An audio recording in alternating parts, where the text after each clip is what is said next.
Hello students, welcome to GATE वाला। कैसे हैं आप लोग? ये क्वेश्चन गेट 2019 में पूछा गया, बहुत ही शानदार प्रॉब्लम।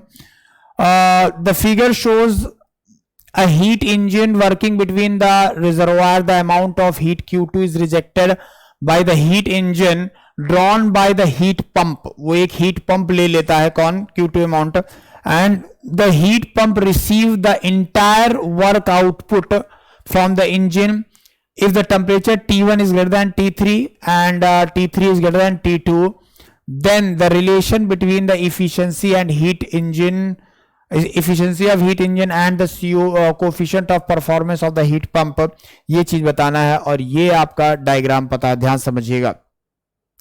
यानी ऐसा समझिए कि ये जितना हीट रिजेक्ट कर रहा है हीट इंजन, ये बेसिकली इनडायरेक्टली डायरेक्टली कहाँ चला जा रहा है? हीट पंप पे चला जा रहा है, Q2 अमाउंट, राइट। और आपको इफिशिएंसी ऑफ हीट इंजन की बात करना है, राइट। इफिशिएंसी अब देखो इसमें रिवर्सिबल का कुछ लिखा है क्या? नहीं, रिवर्सिबल के बारे में तो कुछ तो नहीं लिखा है। ओके, कोई प्रॉब्लम नहीं है। अब इफिशिएंसी ऑफ हीट इंजन मैंने आपको क्या बताया था? Output by input. इफिशिएंसी क्या बताया था?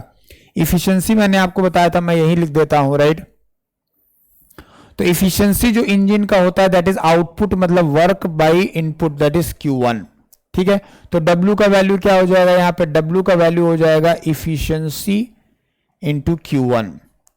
देन सेकेंड चीज आपको ये मैं बता दूं, जो Q2 का वैल्यू, ध्यान समझिएगा, राइट। Q2 का वैल्यू क्या हो जाएगा?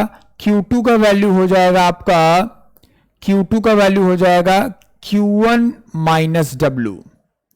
ठीक है, Q1 माइनस W। तो ये Q2 ले रहा है, फिर इसमें W ऐड कर दे रहा है तो Q3। तो Q3 का वैल्यू क्या हो जाएगा आपका? Q3 का वैल्यू हो जाएगा Q2 प्लस W हो जाएगा। तो ये बेसिकली क्या बोलूंगा मैं? Q2 का वैल्यू क्या है? Q1 माइनस W और प्लस W। तो ये क्या हो जाएगा? Q1 ही आ जाएगा बेसिकली। समझ में आ रहा है, राइट? समझ में आ रहा है कि नहीं समझ में आ रहा है, राइट। अब ये तो क्योंकि W is equal to Q1 minus Q2 कर सकते हैं, राइट। भाई देखो, सिंपल सी बात है, ये बहुत इजी चीज है कि भाई जो वर्क यहां से निकल रहा है, कितना निकल रहा है? Q1 minus Q2। ऐसे समझो, Q1 माइनस Q2 यहां से निकल रहा है, राइट। ये वर्क और वर्क जो कंज्यूम हो रहा है वो किसके बराबर है? वो Q3 माइनस Q2 के बराबर है। Q3 माइनस Q2 के बराबर, तो Q2 कैंसिल है, Q1 is equal to Q3 आ गया। अब हमें क्या निकालना है? COP की बात करना है, राइट। COP क्या हो जाएगा? COP ऑफ हीट पंप आप जानते हो, right. That is basically Q3 by W होता है, राइट। Q3 बाई W आप लिख दो, या Q3 बाई ओके W ही लिख देते हैं, या फिर Q3 माइनस Q2 लिख दो। Q3 माइनस Q2 लिख दो। क्लियर है? तो यहां पे Q3 का वैल्यू किसके बराबर है? Q1 के बराबर है। Q3 का वैल्यू है Q1 के बराबर, और Q3 माइनस Q1 ये है W, और W का वैल्यू कितना है? W का इफिशियंसी इंटू Q1। तो ये लिख सकते हैं Q1 by efficiency into Q1।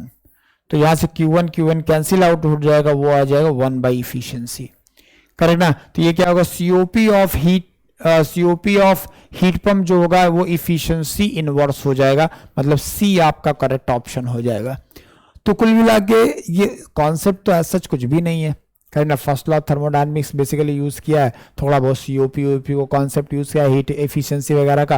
Problem क्या है कि एप्टीट्यूड, अगर आपसे क्वेश्चन नहीं बना है तो इसका मतलब क्या है? अभी आपको और सेकंड लॉ ऑफ थर्मोडायनेमिक्स को क्वेश्चन प्रैक्टिस करने की जरूरत है कभी, क्योंकि जिस लेवल का एप्टीट्यूड रिक्वायर्ड है गेट एग्जाम के लिए वो अभी तक क्लियर नहीं हुआ होगा।